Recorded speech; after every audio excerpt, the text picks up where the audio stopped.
Hey guys, happy 4th of July. Welcome to Guitar Chat number 6, episode 6 with Ted Ludwig.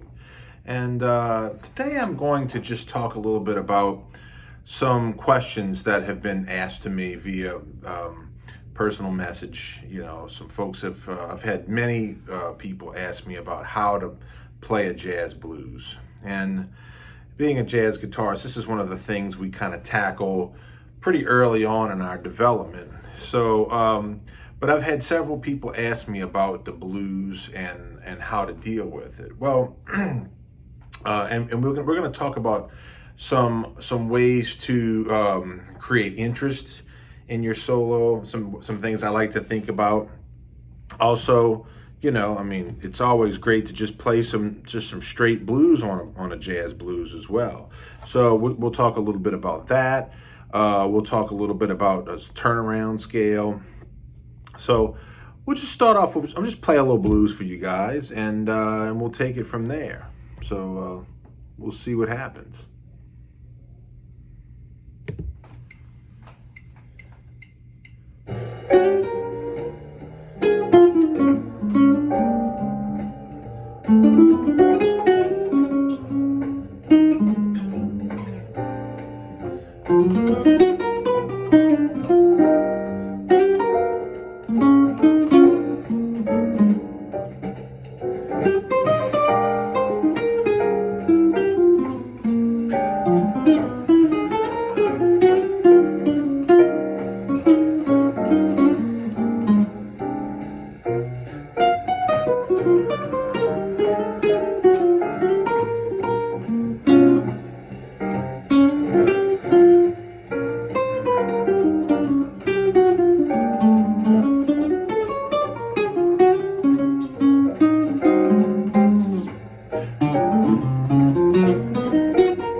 So that was just a regular B-flat blues, jazz blues, and I'm actually using the Sunny Moon for 2 play along, and I just decided not to play ahead. I just wanted to get right into the soloing.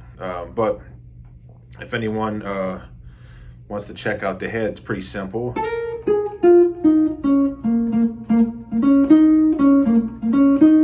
This is, repeats 3 times.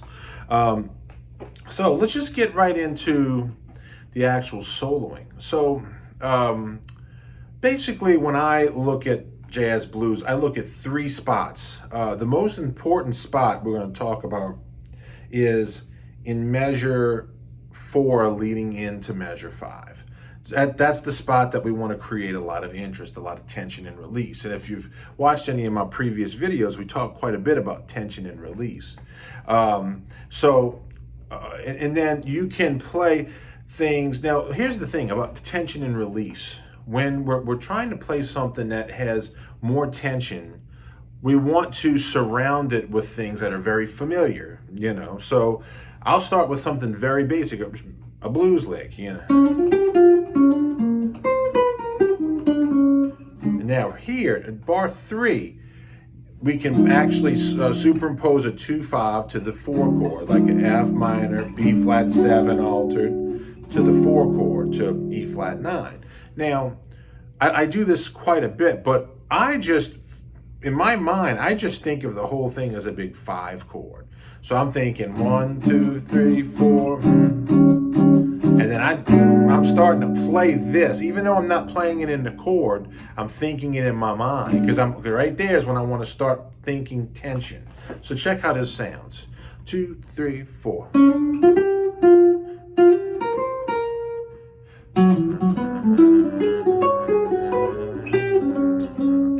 So you can think tension way early. I like to, even though this is what's going to the 4 back to the 1, I'm already starting to play over this altered. That's 2 measures before, so I'm starting on bar 3, Now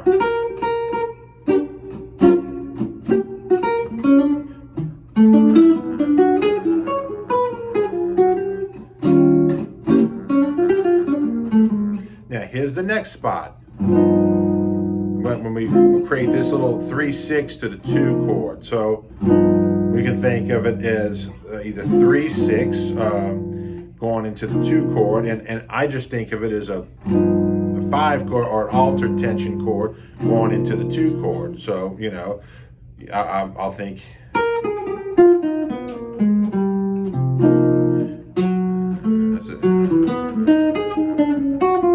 And then, of course, 5 back to 1. So those are the 3 spots right there. Those are the spots that you want to create the most tension. And those are the things that I think about when I'm playing. So everything else, there's some other things to think about, but everything else just kind of becomes maybe secondary to that, because I'm really trying to focus on those spots. So here we go. Let's try it. So 1, 2, 3.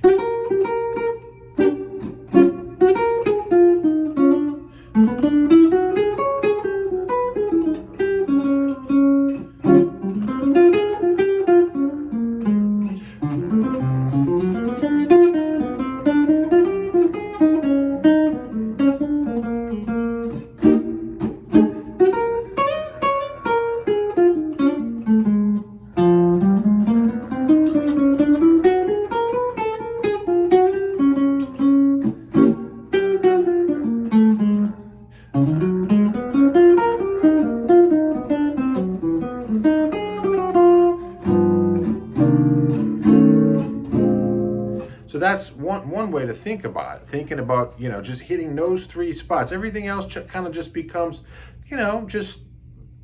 standard sort of blues ideas. But those 5 to 1s, those are the important spots to really highlight. I could just play chords for the other spots if I wanted to. So, if I could,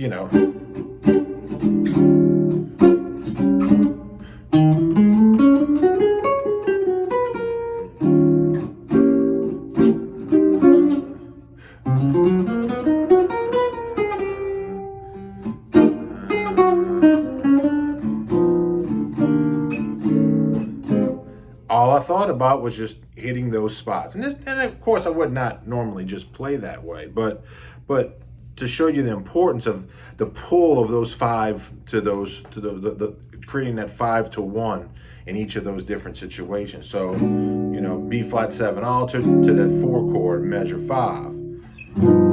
G7 altered leading to the C minor, and then of course F7 altered leading to B flat 7. And then you can play something on the turnaround too.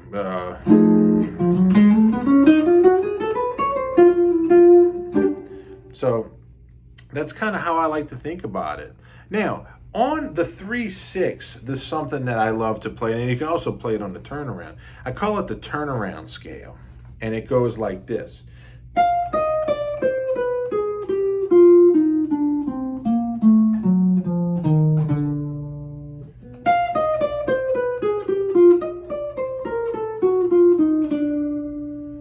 So if I 3, 6, and then you can go into a 2, 5.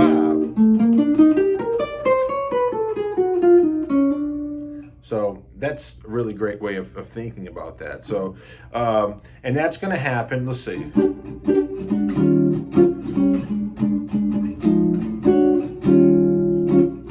So getting ready to come up right here, right there.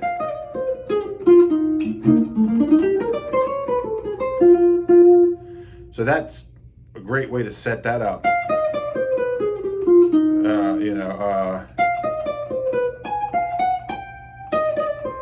And you can set the 2 up here.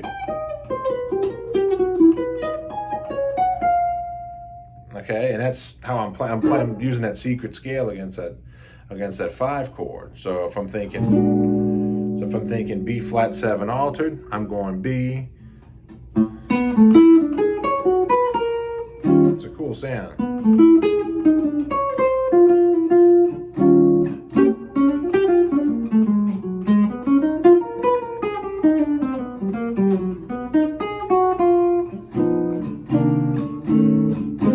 Okay, so that's something cool you can think about how to play over blues. Of course, you know, blues, just great blues lines you can pick up from a lot of different guitar players, you know.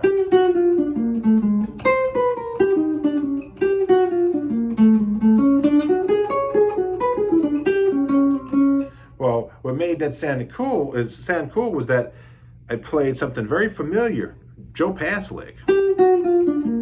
Beautiful Joe Pass line.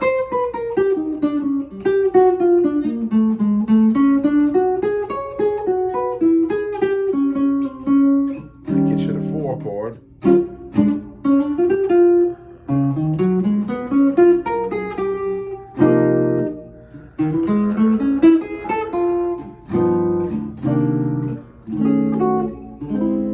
Okay, so just something that you could mess with there.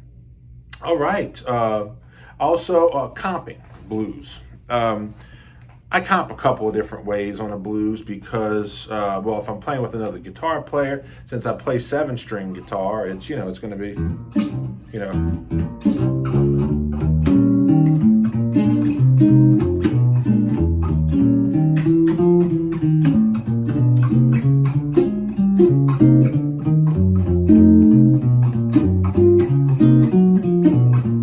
It's going to be more walking bass lines.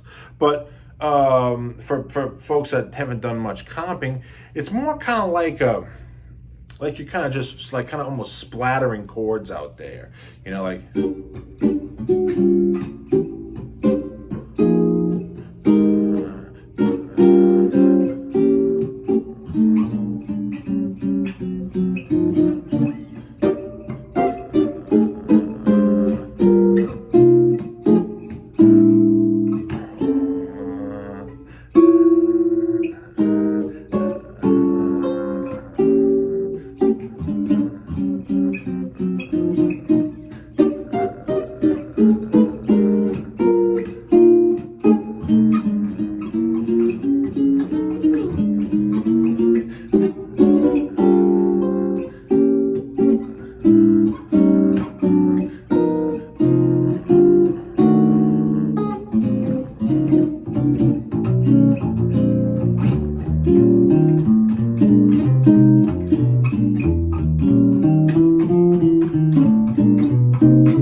things you can do to just play some kind of more straight time.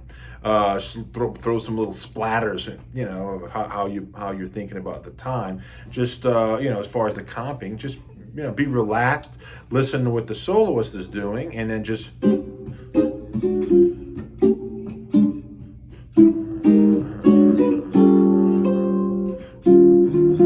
now you can comp more modern on a blues too. I mean, I do this quite a bit. Maybe more modal.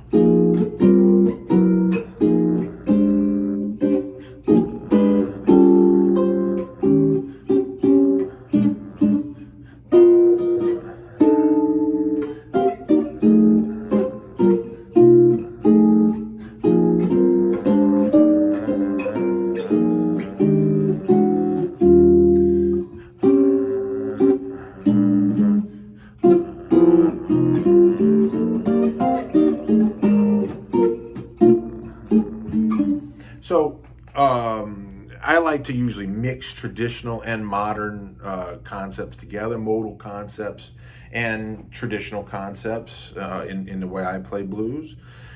So and as far as heads, there's a ton of heads to learn, you know, but you know, just go check out, you know, any Charlie Parker head will be great. You know, Sonny Rollins wrote several great blueses. There's just tons of them out there. So learn as many blues heads as you can, because they will come up on you on gigs and you have to play the melody. So, all right. Now, as far as gear chat, because I always do a little bit of gear chat, I have a new guitar. Yeah, this is a beautiful guitar by Wilkie. He's a Canadian maker. He was actually an assistant to Bob Benedetto in reopening the Savannah workshop, and he's been building his own instruments for the last, I guess maybe 20 years, 15 years, something like that. But he called me and he had this guitar available, and he made it happen. So it's we came to an arrangement in which I traded my Foster guitar, which I'm not really playing anymore, and this is really spectacular guitar. It's one thing that Wyatt did on this guitar that's really interesting is it's a 16.25-inch width here, which most of my guitars are 7-string. I'm sorry, 17-inch. Of course, it is a 7-string, but most of mine are 17-inch. But this is 16.25. But he kept the upper bout more of the size of a 17-inch. So in doing so, it still, you know, has a lot of sound. This is a brand new instrument, so it hasn't even broken in yet. But it's let's see, it's got a Florentine cutaway, which this is actually the first guitar that I've had with a Florentine cutaway. Now watch this. I can put my hand here and look at this. Don't even have to, I mean, it's on the highest note. I don't have to do anything. I just set my hand right in there. It's really great that he did this. It's got a Ken Armstrong. Same pickup that's in my other guitars, with an exception is that this one doesn't have the adjustable poles. But I tell you, it's very, very balanced on its own. So I'm not gonna have to change it. It's really, really great. This is called his Northern Flyer model. It has really gorgeous materials. Look at that. Whoa, isn't that beautiful? Almost want to stick a cup in there and drink it like a beer. It's just a beautiful, beautiful finish. And his recurve, look how beautiful that recurve is. Really, really outstanding work. And his guitars are pretty simple as far as appointments, which is, I really like that. I like I love just a black you know, binding on the side, because I can see the dots when I'm playing. You know, if I'm playing in a club, I can see the dots. He puts just a really nice, a pretty inlay in the headstock, just very simple but very beautiful, and uses the prettiest materials. And then, of course, the back of the headstock has a beautiful, like laminate there, 5-piece neck. So it's a very, very gorgeous guitar. And as far as tone quality, it's really rich.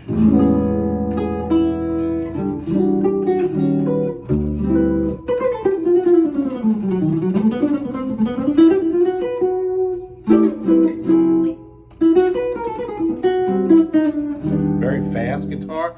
I tell you, and the price is very, very surprising. I mean, his guitars are, you know, half of the price of as many of my other ones, and it really is a very astounding instrument and a really great value. So for anyone looking for a beautiful arch top, that really roadworthy instrument, you know, warm, big fat tone, Wyatt Wilkie. I am so glad I did this. It's a really beautiful instrument, and I'm glad to have it as part of my arsenal of tools. So everyone have a safe 4th of July. Wear a mask so that, you know, we can keep each other safe and hopefully get through this. And we'll see you on see you next time for episode 7. Talk to you guys later. Bye-bye.